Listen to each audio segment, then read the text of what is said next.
Comment est-ce qu'on protège une récolte? C'est une question vieille comme l'agriculture elle-même. Et la réponse, eh bien, elle se trouve peut-être dans le passé. On va plonger aujourd'hui dans un document assez remarquable qui, même s'il date un peu, nous parle d'un combat universel et toujours d'actualité, la bataille pour notre nourriture.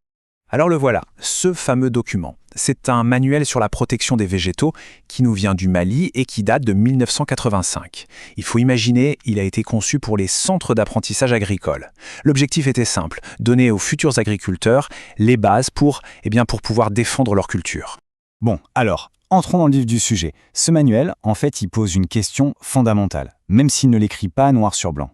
Parce que l'agriculture, au fond, c'est pas seulement planter une graine et attendre que ça pousse. Pas du tout. C'est une défense constante, une lutte acharnée pour notre alimentation. Et l'enjeu, il est énorme. Le manuel estimait à l'époque que plus de 30%, oui, 30% de la production agricole dans les pays en développement était tout simplement perdue à cause de ses ennemis. Ça donne une idée de l'urgence et de l'importance capitale d'un tel guide. Pour bien se battre, il faut d'abord connaître son adversaire, n'est-ce pas? Le manuel commence donc par ça. Il dresse un inventaire complet de tous les types d'agresseurs. C'est une sorte de galerie des menaces, et on va la parcourir ensemble. Ce qui est vraiment intéressant, c'est la vision très large qu'il propose. On ne parle pas que des insectes, loin de là. Le manuel explique que les menaces peuvent venir d'un peu partout dans le monde du vivant. On commence avec les plus évidents, bien sûr, les insectes comme les sauterelles ou les punaises, mais aussi les arachnides comme les acariens. Eux, ils sont souvent invisibles à l'œil nu, mais ils peuvent être tout aussi dévastateurs. Et la liste ne s'arrête pas là, elle s'allonge avec des suspects parfois un peu plus surprenants. On y trouve des mollusques, comme les escargots, et même des vertébrés, les oiseaux qui mangent les graines, et les rongeurs. Finalement, le champ de bataille est bien plus vaste qu'on pourrait le penser. Et voilà l'impact concret en images. Ces dessins tirés du manuel montrent des feuilles complètement mangées. Chaque trou, chaque morsure, c'est de l'énergie en moins pour la plante, et donc, au final, une partie de la récolte qui s'envole. Mais bon, identifier l'ennemi, ça ne suffit pas. Pour le combattre efficacement, il faut le comprendre de l'intérieur. Et là, le manuel se transforme en une sorte de guide de renseignement, il nous fait plonger dans la biologie de l'envahisseur.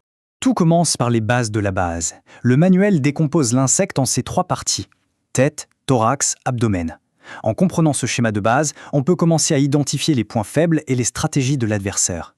Et puis, le point crucial, c'est de savoir comment l'ennemi attaque.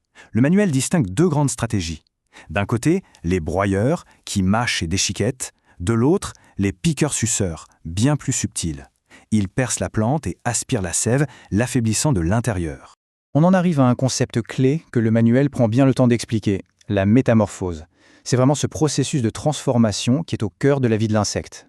Et ce qu'il est crucial de comprendre, c'est qu'il n'y a pas une seule voie. Le manuel fait bien la différence entre la métamorphose incomplète, où le jeune ressemble à l'adulte en plus petit, et la métamorphose complète, avec ses stades très différents, la larve, la nymphe et enfin l'adulte, comme pour le papillon. Alors, à quoi bon toutes ces leçons de biologie? Eh bien, c'est simple. Chaque étape de la vie d'un insecte a ses propres faiblesses. Une larve n'est pas vulnérable aux mêmes choses qu'un adulte. Savoir à quel stade on a affaire, ça change complètement la stratégie de défense. Voilà, maintenant qu'on connaît l'ennemi, on peut préparer la défense. Le manuel présente un arsenal complet, une approche sur plusieurs fronts pour protéger les cultures. Il n'y a pas de solution unique et magique. Le guide détaille 5 grandes familles d'interventions. Ça montre bien que l'idée, c'est d'avoir une approche globale en combinant différentes tactiques pour être le plus efficace possible. Les premières lignes de défense sont souvent préventives. La lutte culturelle, par exemple, c'est utiliser des techniques agricoles intelligentes pour déjouer les ravageurs. La lutte mécanique, c'est plus direct. On ramasse les chenilles à la main, on pose des pièges. Et là, on a une méthode fascinante, la lutte biologique. L'idée, c'est d'utiliser la nature contre elle-même. On va s'appuyer sur les prédateurs ou les parasites naturels du ravageur, comme cette petite guêpe qui pond ses œufs directement à l'intérieur d'une chenille.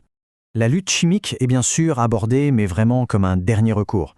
Et ce qui est assez remarquable, c'est que dès 1985, ce manuel mettait en garde contre le risque de voir les ravageurs développer des résistances. C'est un problème majeur aujourd'hui. Alors au final, qu'est-ce que ce manuel nous apprend? Eh bien, que ces principes fondamentaux, eux, n'ont pas vieilli.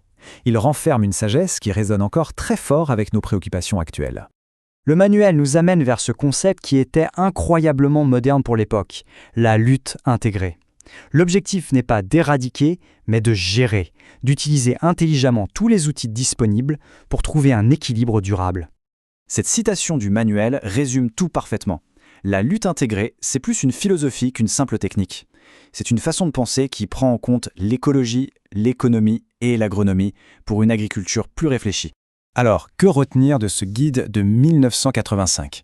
Il nous rappelle qu'avant les drones et les OGM, les outils les plus puissants de l'agriculteur étaient l'observation et la compréhension. Face aux défis écologiques d'aujourd'hui, cette sagesse est peut-être plus pertinente que jamais. La solution pour nourrir le futur, c'est peut-être de retrouver une approche plus équilibrée, inspirée par le passé.